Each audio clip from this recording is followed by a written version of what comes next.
everybody! I realise I'm at somewhat of an odd angle today. Bloop, bloop, bloop, bloop, bloop. But I'm trying to show off as much of my hat on my head as I possibly can. There we go, that's better. I took it off now. You can get a proper look now. It's still kind of hard to get the whole thing in shot. I would have done my usual thing and stood in the corner, but don't think it's going to show up against black curtains.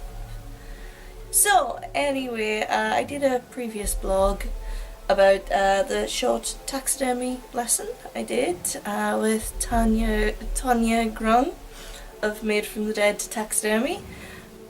Basically a very short thing. It was a couple of hours long and we got to taxidermy some bird wings. The birds weren't killed for the purpose of the taxidermy. They were, I think she said they were pest control. But yeah, she doesn't kill birds specifically for taxidermy. She always uses, you know, the leftovers from other things so that, you know, so they don't go to waste. And I kind of like that way of thinking.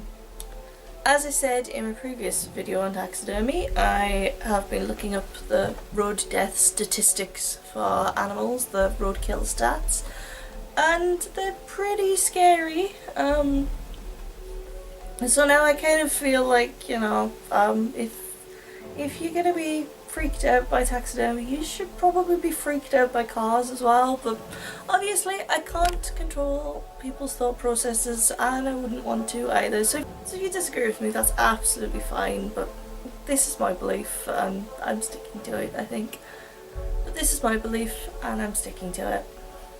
So anyway, out of that and onto my fabulous hat.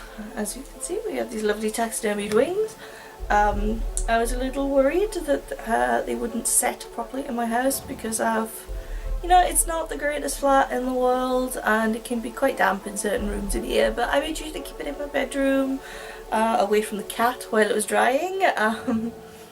And my bedroom's probably the driest room in the house. I kept it away from the walls so the condensation couldn't get it, and the wings set rather lovely.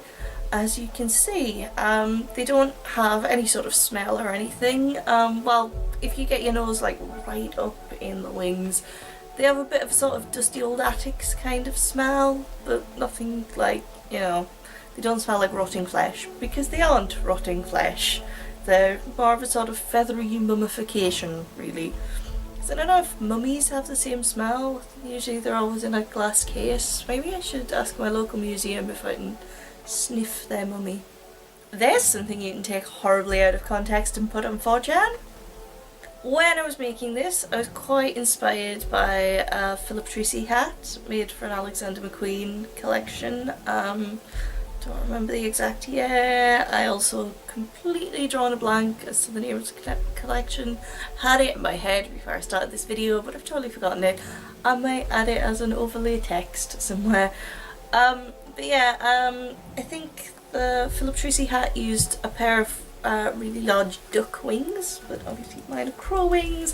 I gothed it up a little bit, so I made sure to set the wings in the same way so that, you know, giant unmissable hat. I was also a little bit inspired by Victorian Mourning, and the very lovely Queenie, of course, gave me a couple of bits to go on my hat, and she gave me these black roses. Hope you can see properly.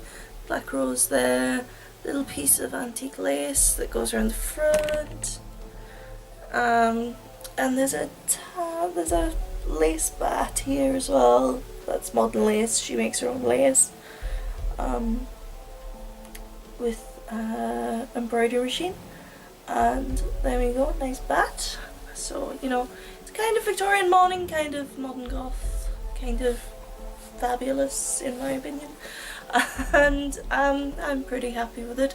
She was also kind enough several years ago to teach me how to make fascinators, so I made my own fascinator base just from some buckram, some wire. I didn't actually use millinery wire because I had none left, but I did have some strange coated plasticky wire. I think it's florist's wire. I used it and taped the ends. As it's just a hat for me, it's not really a big deal if it springs out and I have to replace it. If I was making a hat for somebody else though, obviously I would have used millinery wire, but I don't tend to make hats for other people. So yeah, made my own hat. Pretty happy with it. It's probably going to get a bit of an outing over the Christmas season. Although I will try and keep it away from snow and rain because you know, obviously you want to keep taxidermy away from like serious wetness. And it is properly dried out now, and a bit of rain isn't going to hurt it as long as it's, you know, dried out properly. Not going to attract flies or anything. Something Tonya said actually was that sometimes she's seen taxidermy hats on Etsy where the wings haven't been dried out properly, they haven't been preserved correctly, and you get them wet and attract flies, which is not really what you want, but I shouldn't have that problem with this baby. So yeah, I'm gonna wear it a couple of times over the Christmas season, see how things go. One thing I have noticed though, I need to remember to duck for doorways, otherwise I'm gonna lose these poor beautiful feathers at the top here, because I'm just under 6 foot, and this adds at least another foot to me. Doorways don't like it, so I keep forgetting I'm wearing it and going crunch straight into a doorway. And hopefully I will realise that I need to duck next time, because I don't want to ruin this lovely, lovely hat that I'm so proud of. But yeah, I really want to do more, but obviously I won't go around killing birds. I'm planning on, you know, getting a small kit and put in my handbag and looking for roadkill, because life is glamour. Actually, I recently found a dead pigeon by the roadside, but I didn't have the tools to take its wings, and its wings were perfect and it would have been the most fabulous hat, but no. Didn't have the tools, so I just left it, and it was quite sad, and it's just kind of a waste of a pigeon, really. That's cars for you. Convenience of modern life, in that you can go anywhere, pretty much anywhere fast. Inconvenience, you're probably gonna kill something at some point. And that's about it for today's vlog about taxidermy. I have some lovely planned things coming up. Thinking about maybe doing a goth 12 days of Christmas, which is after Christmas and not before, like so many people seem to think. Which is weird, because it's 12 days. I don't know why people seem to confuse the 12 days of Christmas with Advent, but there we go. So yeah, I'm thinking about doing a goth 12 days of Christmas. It would be really fun if you join me for that. I've also got a New Year's resolution video in the works, which is weird because I haven't done New Year's resolutions in years, but I thought it'd be fun this year. Maybe, maybe not. And I guess I will see you in another video some point soon. Goodbye.